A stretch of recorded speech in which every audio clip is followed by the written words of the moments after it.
తిరుపతిలో వైసీపీ నేత భూమన కరుణాకర్ రెడ్డి మాట్లాడుతున్నారు. లైవ్ చూద్దాం.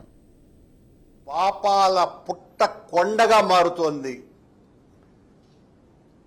వైకుంఠ ఏకాదశి పర్వదినాన్ని దర్శించుకోవటానికి వచ్చినటువంటి భక్తులకు సరైనటువంటి ఏర్పాట్లు చేయకుండా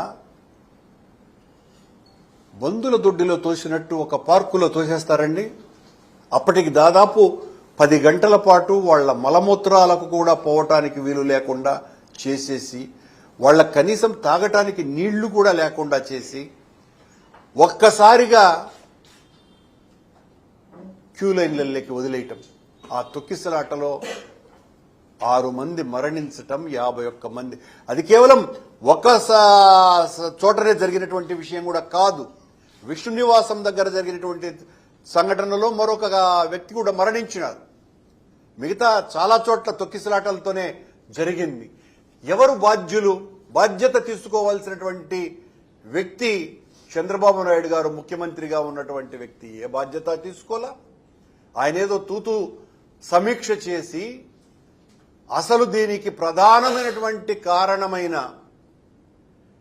ఈవో, కొండ మీద అడిషనల్ ఈవో, కలెక్టర్ వీళ్ల మీద చర్యలు తీసుకోకుండా తూతూ మంత్రంగా ఎస్పీని ట్రాన్స్ఫర్ చేసి, ఆ కింది స్థాయి అధికారులనిద్దరిని సస్పెండ్ చేసి, ఆయన సమీక్ష చేసిన తర్వాత తనకు కావాల్సినటువంటి మీడియాలో కూడా ఏ రకంగానూ కూడా ఆ తర్వాత తిరుమలలో ఒక సంఘటన జరిగింది అన్నటువంటి విషయాన్ని కూడా పూర్తిగా మరుగున పెట్టేశారు. ఎంత దారుణం! బిఆర్ నాయుడు గారు ఒక ఛానల్ నడుపుకుంటున్నటువంటి వ్యక్తిని మీరు టీటీడీ చైర్మన్ ను చేశారు. ఆయన చాలా ఇష్టంతో స్వీకరించినాడు. కానీ ఆలయ చరిత్ర మీద, ఆలయ వైశిష్ట్యత మీద, ఆలయం యొక్క గొప్పతనం మీద, కేవలం భగవంతుని మీద భక్తి ఉండటం ఒక్కటే భూమిక కాదు. నిర్వహణ, సామాజిక బాధ్యత, ఆలయం పట్ల చిత్తశుద్ధి, ఆలయ చరిత్ర, సాంప్రదాయాల పట్ల గౌరవము, సాంప్రదాయాలంటే ఏంటో తెలుసుకోవటము, ఇవన్నీ కూడా ఏమీ లేనటువంటి వ్యక్తులకు బాధ్యతలు అప్పగిస్తే అది ఈవో కావచ్చును. ఇంకా అడిషనల్ ఈవోని గురించి చెప్పాల్సిన పనే లేదు. ఆయన వెంకటేశ్వర స్వామి సేవలో కంటే పూర్తిగా చంద్రబాబు సేవలో తలమునకలైపోయిండాడు. లోకేష్ గారి అనుచరులనిద్దరినీ ఆయన ఛాంబర్లో ప్రత్యేకంగా కుర్చీలు వేసి మరీ దర్శనాలు వీఐపీలకందరికీ కూడా చంద్రబాబు గారి కార్యాలయం నుంచి వచ్చినటువంటివన్నీ జరుపుకుంటూ ఉండటం తప్ప ఇంకొక కార్యక్రమమే లేదు అడిషనల్ ఈవోకి. నిన్న వైకుంఠ ఏకాదశికి సంబంధించి 3 సార్లు పుష్పాలంకరణలు చేస్తారు ఆ 10 రోజుల పాటు. కర్ణాటకకు చెందినటువంటి సునీత గౌడ అనేటువంటి ఒక భక్తురాలు 70 లక్షల రూపాయలు ఖర్చు పెట్టి పుష్పాలంకరణ చేస్తే దాన్ని తీసి ఆడపారేసినారని ఆవిడ ఆలయం ముందనే కన్నీళ్లు పెట్టుకొని ఏడ్చింది. ఎవరు దీనికి బాధ్యత వహించాలా? అడిషనల్ ఈవో ఇలాంటివి సంఘటన చాలా చిన్నది, దీన్ని ఎందుకు ప్రచారంలోకి తెస్తారు అని ఒక ప్రకటన కూడా ఇస్తాడు మీడియా ద్వారా. మీరు చేస్తున్నటువంటి నిర్వాకాలు ఎంత దారుణంగా ఉన్నాయి. ఎర్రచందనం ఇప్పటికి 4 సార్లు దొరికింది తిరుమలలో. పవన్ కళ్యాణ్ గారు అటవీ శాఖ మంత్రి, అటవీ శాఖ మంత్రి బాధ్యత వహించాలా? సనాతన ధర్మాన్ని పరిరక్షించడానికే ఒక వీరతాడు వేసుకున్నటువంటి పవన్ కళ్యాణ్ గారు అటవీ శాఖ మంత్రిగా ఒకవైపున సనాతన ధర్మ పరిరక్షకుడుగా, మరోవైపున అటవీ శాఖ మంత్రిగా తిరుమలలోనే 4 సార్లు ఎర్రచందనం దొంగలు దొరికినాయి. ఎవరు దీని వెనుక? మిమ్మల్ని చూసుకొని ధైర్యంతో మీకు సంబంధించినటువంటి కార్యకర్తలో నాయకులో చేస్తున్నారా?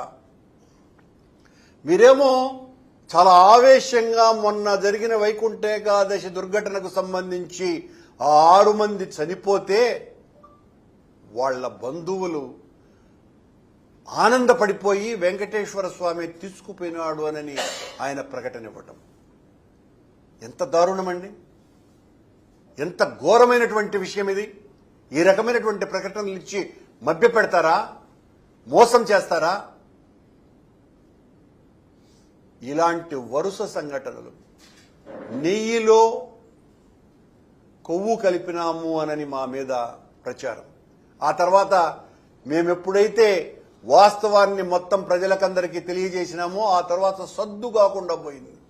సిట్టు వాళ్ళు వచ్చినారు కదా, ఇప్పటి వరకు ఏం తెలిసినారో నిగ్గు బయటికి రావాలి కదా, ఏం లేదు. నిన్న జరిగినటువంటి సంఘటన మీద న్యాయ విచారణ చేయిస్తానని చంద్రబాబు గారు చెప్పారు కదా, న్యాయ విచారణకు ఇప్పటి వరకు ఆదేశమే ఇవ్వలేదు, ప్రకటన కూడా చేయలేదు. కొండ మీద ఇప్పుడు అవినీతి విచ్చలవిడిగా ఏరులై పారుతోంది. తెలుగుదేశం పార్టీ నాయకులు, జనసేన సంబంధించినటువంటి నాయకులు, బీజేపీకి సంబంధించినటువంటి వాళ్ళు టిక్కెట్లు అమ్ముకుంటూ సంపదను సృష్టిస్తున్నారు. చంద్రబాబు గారు చెప్పేటువంటి సంపదను ఆ రకంగా సృష్టించుకుంటున్నారు. ఇది కొండ మీద జరుగుతున్నటువంటి ఘోరం. అనుకూల మీడియాలో అక్షరమాయతో అధికారం దక్కించుకోవచ్చు, అబద్ధాలు ప్రచారం చేయవచ్చు, కానీ ఆ విష్ణుమాయ ముందు ఈ చంద్రమాయ భస్మం కాక తప్పదు. చంద్రబాబు గారు మీరు ఎన్ని రకాలైనటువంటి అబద్ధాలు చెప్పి తప్పులన్నీ కూడా మా మీదే, ఇంకైపోయింది, మా మీద కూడా చెప్పటానికి వీలు లేనంత స్థాయికి కొండ మీద వ్యవహారాలు, కొండ మీదనే కదా రాష్ట్రంలో జరిగేటువంటి తప్పులు ఘోరాలకి చంద్రబాబు గారు చెప్పినా కూడా ఇంకా వినలేనంతగా పరిస్థితులు మారిపోయినాయి. తిరుమల ఘటన మీద సాక్షాత్తు, ఎందువల్లంటే వాళ్లకు చాలా భక్తి పరులు, అమిత్ షా గారు కావచ్చును, లేకపోతే మోడీ గారు కావచ్చును, ఆ జరిగినటువంటి ఘోరం మీద ఒక విచారణ చేయిద్దామనని వాళ్ళు అధికారిని ఆదేశిస్తే, పంపించాలని ప్రయత్నం చేస్తే దాన్ని అమిత్ షా గారి దగ్గర సాగిలబడి రద్దు చేస్తారండి. ఎంత దారుణం! అసలు కేంద్రం ఇన్వాల్వ్ అవ్వాలనుకోవటమే రాష్ట్ర ప్రభుత్వం